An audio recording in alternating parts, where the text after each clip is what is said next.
Hello friends, அஸ்ஸலாமு அலைக்கும். Welcome to Janas recipes. இன்றைக்கி நம்ம சேனலில் ரொம்ப டேஸ்ட்டாக சட்டுன்னு செய்யக்கூடிய ஒரு டிஃபன் ரெசிபி பார்க்கலாங்க. இந்த டிஃபன் ஆலு பரோட்டா ரொம்ப குழந்தைங்கள்லேருந்து பெரியவங்க வரைக்கும் எல்லாருக்கும் ரொம்ப ஃபேவரட்டாக இருக்கும். இந்த ஆலு பரோட்டாவை எப்படி டேஸ்ட்டாக பண்ணுறதுங்கிறத நம்ம சேனலில் பார்க்கலாம். நம்ம சேனலை புதுசாக பார்க்கக்கூடியவங்க சப்ஸ்கிரைப் பண்ணிவிட்டு பெல் பட்டனை மறக்காமல் கிளிக் பண்ணிக்கோங்க ஃப்ரெண்ட்ஸ். இப்போ வாங்க ஆலு பரோட்டா செய்ய ஆரம்பிச்சிடலாம். ஃபஸ்ட்டு ஒரு மிக்சிங் பாத்திரத்தில் 2 கப்பு போல் கோதுமை மாவு எடுத்து வச்சுக்கலாம். நான் வீட்டிலையே அரைச்ச கோதுமை மாவு 2 கப்பு எடுத்துக்கிறேன். இந்த 2 கப்புக்கு ஒரு 6 ஆலு பரோட்டா வரும். கூடவே 1 டேபிள் ஸ்பூன் அளவுக்கு ரிஃபைண்ட் ஆயில், வீட்டில் யூஸ் பண்ணுற ஆயில் ஊற்றிக்கலாம். 1/2 டீஸ்பூன் அளவுக்கு சப்பாத்திக்கு தகுந்த மாதிரி உப்பு போட்டுடலாம். இப்போது எல்லாம் சேர்த்ததுக்கப்புறம் கொஞ்சமாக தண்ணி ஊற்றி நல்ல ஒரு கட்டியான சப்பாத்தி மாவு பதத்துக்கு பிசைஞ்சு எடுத்துக்கலாம். சப்பாத்தி மாவு ரொம்ப திக்காகவும் இருக்கக்கூடாது, ரொம்ப லூஸாக தண்ணியாகவும் இருக்கக்கூடாது, நல்ல ஓரளவுக்கு கட்டியாக இருக்கணும். தண்ணி தேவைப்படும் போது கொஞ்சமாக ஊற்றி பிசையணும். ஃபஸ்ட்டே ரொம்ப ஊற்றி குழன்னு ஆக்கிடக்கூடாது. இப்போது இந்த அளவுக்கு சாஃப்டாக கட்டியாக பிசைஞ்சு வச்சுருக்கேன் பாருங்கள். இந்த அளவுக்கு நல்லா ப்ரெஸ் பண்ணி பிசையும் போது உங்களுக்கு சப்பாத்தி சாஃப்டாக இருக்கும். இப்போது இதை ஒரு 10 நிமிஷத்துக்கு நல்ல ஒரு ஈர துணியோ அல்லது நார்மல் துணியோ போட்டு ஊற வச்சிடலாம். ஒரு 10லேருந்து 15 நிமிஷம் ஊறிட்டுருக்கட்டும்.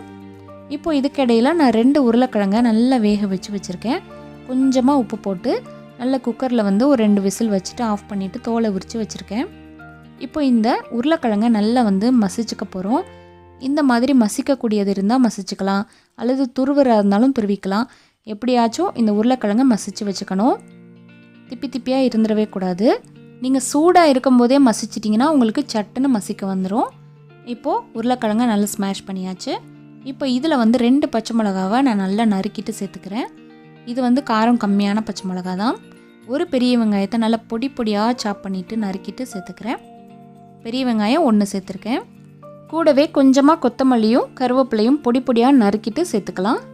ரொம்ப டேஸ்ட்டாக இருக்கும். இது கூட இந்த மசாலாவுக்கு தகுந்த உப்பு 1/2 டீஸ்பூன் போட்டுக்கலாம். 1/2 டீஸ்பூன் அளவுக்கு மிளகாய்த்தூள் சேர்த்துக்கலாம். ஏற்கனவே பச்சை மிளகாயும் சேர்த்துருக்கோம், பார்த்து சேர்த்துக்கணும். கூடவே கொஞ்சமாக கரம் மசாலா 1/2 டீஸ்பூன் சேர்த்துடலாம். இப்போ எல்லாத்தையும் சேர்த்துட்டு நல்லா ஒரு வாட்டி மிக்ஸ் பண்ணிக்கலாம். இதில் மிக்ஸ் பண்ணும்போது டைட்டாக இருக்குதுன்னு சொல்லிட்டு கொஞ்சமாக தண்ணி எதுவும் சேர்த்துட வேண்டாம். சப்பாத்தி தேய்க்கும் போது ரொம்ப கஷ்டமாக இருக்கும். கூடவே கொஞ்சமாக ஒரு 1/4 டீஸ்பூன் அளவுக்கு மஞ்சள் தூளும் சேர்த்துட்டு நல்லா ஒரு வாட்டி ஃபைனலாக மிக்ஸ் பண்ணிவிட்டு மசாலாவை ரெடி பண்ணி வச்சிடலாம். இப்போது உருளைக்கிழங்கு ஸ்டஃபிங்க்கு ரெடியாக இருக்குது. இப்போ நம்ம 10 நிமிஷமாக ஊற வச்சுருக்க சப்பாத்தி எடுத்து பார்க்கலாம். நல்லா ஊறி நல்லா சாஃப்டாக இருக்குது. இப்போ சப்பாத்தி தேய்க்க ஆரம்பிச்சிடலாம். அதுக்கு முன்னாடி இந்த மாதிரி கொஞ்சம் வர மாவு, அதாவது எக்ஸ்ட்ரா மாவு கொஞ்சம் ஒரு பாத்திரத்தில் எடுத்து வச்சுக்கணும். இப்போ ஒரு சப்பாத்தி தேய்க்கிறதுக்கு கொஞ்சம் போல் மாவு எடுத்து நல்லா உருட்டி இந்த மாதிரி 2 பக்கமும் மாவில் ஃபஸ்ட்டு வர மாவில் தடவிட்டு அதுக்கப்புறமா சப்பாத்தி கட்டையில் தேய்க்க ஆரம்பிச்சிடலாம். ரொம்ப பெரிய சப்பாத்தியாக தேய்ச்சிடக்கூடாது. ஓரளவுக்கு ஒரு சின்ன சைஸில் ஃபஸ்ட்டு தேய்ச்சிட்டு அதுக்குள்ளே நம்ம ஸ்டஃபிங் பண்ண போகிறோம். இந்த ஆலு பரோட்டா கொஞ்சம் கனமாக தான் இருக்கும், ரொம்ப மெல்லிசாக தேய்ச்சிடக்கூடாது. இப்போ இந்த அளவுக்கு நல்ல ஒரு தின்னமாக தேய்ச்சிட்டு நம்ம உருளைக்கிழங்கை நல்ல ஒரு உருண்டையாக உருட்டி அது நடுவில் வச்சுட்டு இப்போ இந்த மாதிரி ஓரங்களில் இருந்து அப்படி மடிக்க ஆரம்பிக்கணும். பிகினருக்கு கொஞ்சம் கஷ்டமாக தெரியும், ஆனால் நீங்கள் ஒரு 2-3 சப்பாத்தி செய்ய உங்களுக்கே பழகிரும். நம்ம சேலைக்கெல்லாம் யூஸ்வலாக கொசுவம் பிடிப்போம் இல்லையா, அந்த மாதிரி அப்படியே ஓரத்தில் இருந்து அப்படியே கொசுவம் பிடிச்சிக்கிட்டே வரணும். அந்த நடுவில் இருக்கிற எக்ஸ்ட்ரா மாவை அப்படியே கைகளால் அப்படி கிள்ளி எடுத்துடணும். எக்ஸஸாக இருக்கிறத அப்படி கிள்ளி எடுத்து தனியாக வச்சிடலாம். அதை மறுபடியும் பழைய சப்பாத்தியோடு சேர்த்துக்கணும். இந்த மாதிரி நம்ம மோதகம்லாம் செய்கிற மாதிரியே செஞ்சுக்கணும். இப்போ பாருங்கள், நடுவில் அப்படியே மடிச்சுட்டு அப்படி கிள்ளி எடுத்துருங்க. எடுத்துட்டு மறுபடியும் இதை நல்லா அமுக்கி விட்டுறணும். எந்த பக்கமும் கேப் இல்லாத மாதிரி அமுக்கி விட்டுறணும். இதை மூடுறதுக்கு எக்ஸஸாக கொஞ்சமாக வர மாவு, அதாவது பிளெயின் மாவை 2 பக்கமும் தேய்ச்சிக்கணும். தேய்ச்சிட்டு இப்போ சப்பாத்தி கட்டையை வச்சு தேய்க்க ஆரம்பிச்சிடலாம்.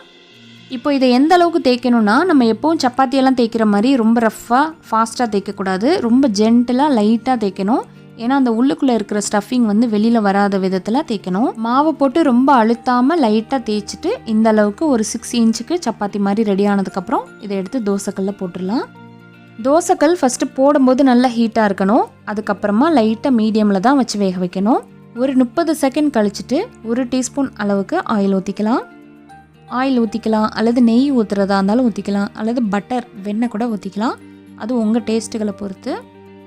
இப்போது ஒரு பக்கம் ஆயில் ஊற்றி நல்லா இந்த மாதிரி தடவி விட்டுக்கலாம். இப்போ மறுபக்கம் திருப்பி வேக வைக்கணும். இன்னொரு பக்கமும் மறுபடியும் 1 டீஸ்பூன் அளவுக்கு ஆயில் ஊற்றிக்கலாம். ஆயில் ஊற்றிட்டு நல்லா இந்த மாதிரி ஸ்ப்ரெட் பண்ணி விட்டுறணும். இப்போ 2 பக்கமும் நல்லா வேகிறதுக்கு கொஞ்சம் டைம் கொடுக்கணும். உள்ளுக்குள்ளே இருக்கிற அந்த ஸ்டஃபிங் வேகிறதுக்கு கொஞ்சம் டைம் ஆகும். அதனால் நிதானமாக 2 பக்கமும் கலர் செவந்து வர்ற வரைக்கும் வேக வச்சுக்கணும். இப்போ 2 பக்கமும் நல்லா வெந்து ஸ்பாட்ஸ் எல்லாமே வந்துருச்சு பாருங்கள். இப்போ இந்த சப்பாத்தி, இந்த ஆலு பரோட்டா ரெடி ஆகிடுச்சு. இதே மாதிரி நான் எல்லா ஆலு பரோட்டாவையும் சூப்பராக வேக வச்சு எடுத்துக்கிறேன். அவ்வளோ டேஸ்ட்டாக இருக்குது. இப்போ இதை எது கூட வச்சு சாப்பிட்லாம் அப்படின்னா, தயிர் கூட வச்சு சாப்பிட்டுக்கலாம். கொஞ்சமாக மிளகாய் தூள் சேர்த்துட்டு சாப்பிட்டுக்கலாம். அல்லது காரமே இல்லாத பச்சை மிளகாய் கூட வச்சு சாப்பிட்டுக்கலாம். ரொம்ப ரொம்ப சாஃப்டாக டேஸ்ட்டாக இருந்துச்சு. இதே மாதிரி பக்குவத்தில் ஆலு பரோட்டா உங்கள் வீட்லேயும் செஞ்சு பார்த்துட்டு எப்படி வந்துச்சுன்னு சொல்லுங்கள் ஃப்ரெண்ட்ஸ். இந்த ரெசிபி உங்களுக்கு கண்டிப்பாக பிடிச்சிருந்துச்சுன்னா லைக் பண்ணிவிட்டு ஷேர் பண்ணுங்கள். மறக்காமல் நம்ம ஜனாஸ் ரெசிபியை சப்ஸ்கிரைப் பண்ணிக்கோங்க. ஃபேஸ்புக்லேயே நம்ம சேனல் ஜனாஸ் ரெசிபி இருக்குது, ஃபாலோ பண்ணிக்கோங்க. தேங்க்யூ. தேங்க்ஸ் ஃபார் வாட்சிங்.